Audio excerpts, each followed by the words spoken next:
жагсаж за одоо төслийн бас үйл ажиллагаа явуулах гэсэн техник хэрэгслийг нь буцаан одоо явуулж байгаа ийм дүр зураг бол цахим орчноор нэлээдгүй одоо тархаж байна. Тэгэхээр Ховд аймгийн Мянгат сумд ер нь нөхцөл байдал ямар вэ?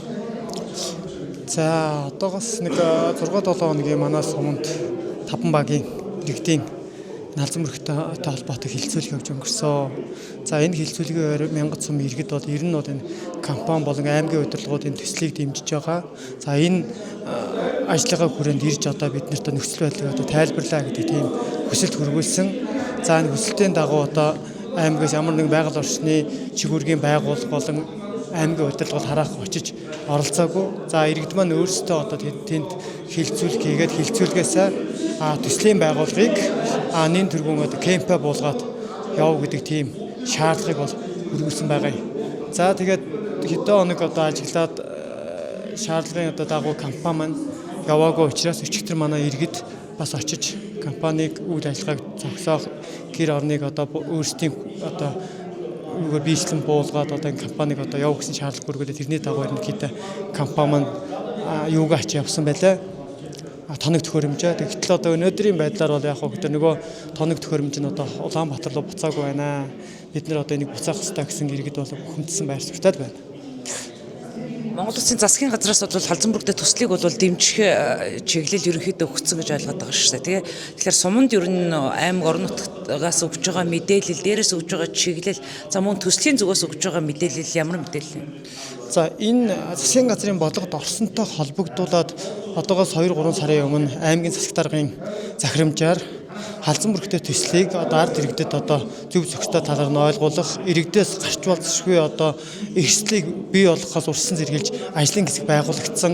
25 гүний ажлын бүрэлдэхүүнтэй ажлын хэсэг байгуулагдаад Улаанбаатар хотноо очиж 5 өдрийн одоо ажил өрнүүлсэн байгаа. Энэ ямар ч хүчтэй ажлууд явагдсан бэ гэхээр тухайн сэдвийн хүрээнд холбогдох чиг үүргийн байгууллагуудтай иргэдийн төдөөлөл, сумын орон нутгийн удирдлагууд, аймгийн бас орлогчоор ахлуулсан ажлын хэсэг яваад тухайн байгууллагын иргэдтэй уулзаад төрөөс барьж байгаа бодлогын талаар яг өөрсдийн одоо байр суурийг илэрхийлээд мөн нөгөө талаасаа Мянгат сум иргэдийн яг өнөөгийн нөхцөл байдал ямар хэлбэртэй байгаа юм бэ? Та бүгд маань очиж Мянгат сум иргэдтэй уулзаад энэ төрийн бодлогоор ингэж халзан мөрөгтэй ингэж явуулах гэж байгаа юм бол төрийнхөө бодлогыг очиж иргэдэд танилцуулж гэдэг бас иргэдийн шаардлагыг хүргүүлээд ирсэн. Гэхдээ хараахан одоо чиг үүргийн байгууллага яамдаас манай Мянгат сум иргэдтэй бол ирж ямар нэгэн байдлаар уулзалт мэдээлэлээр бол хангаагүй байгаа. Төслийн зүгээс та нарт ямар мэдээлэл өгч байна? За сумын одоо удирдлагууд, сумын иргэдэд за мөн одоо сумын төлөөлөгчийн хувьар явсан мэдээлэл бий юу? За төслийн байгууллагуудад бол байгууллагаас бол ер нь бол яг надад бол ерөнхийдөө манай байгууллага ийм үе шаттай ингэж ажиллаа явуулж байгаа гэдэг бол чиг мэдээлэл бол өгөөгүй.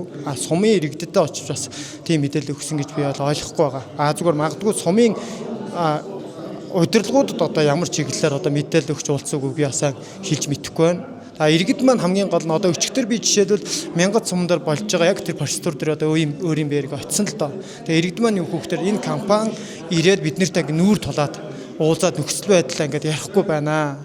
Хэд удаа ингээд шаардлага хөргүүлсэн ирэхгүй байна гэдэг л тийм л байр суурийг надад одоо ерөнхийдөө ярьж хэлж байгаа. Ер нь бол компани зүгээс мэдээллийн төвөө Мянгат сумн дээр байгуулсан байгаа шүү дээ, тийм ээ. Яг энүүгээрээ иргэдэд одоо мэдээлэлээ хүргэх гэдэг юм уу, ийм ажлыг хийнэ гэж ойлгож байсан боловч таны ярианаас бол яг иргэдтэйгээ бол яг энэ чиглэлийн мэдээллийг хүргэж ажиллаж чадахгүй байгаагаас үл ойлголцол үүсэж байгаа гэж ойлгож болох уу? За яг тэр мэдээллийн төвийг одоо яг ямар зохион байгуулалтад ажиллаж байгааг бол би мэдэхгүй. Ямар ч байсан нэг сэндвичинг юм юу объект бий болгоод ерөнхийдөө хаяг маягтай юм байна лээ. Зүгээр сумын иргэд маань юу ч хэлж яах вэ гэхээр бид нэг нийтийн ийм арга хэмжээндээр ирээд мэдээлэл өгөөч. Ирээч гэхээр ирэхгүй байна. Энэ компани ямар нэгэн байдлаар биднэрт ирээд юмаа танилцуулахгүй байна гэдэг л ерөнхийдөө шүүмжчдэр бол тэр олонний дунд л одоо манай иргэд ийм бухимдалтай байгаа зүйл нь тийм л байна.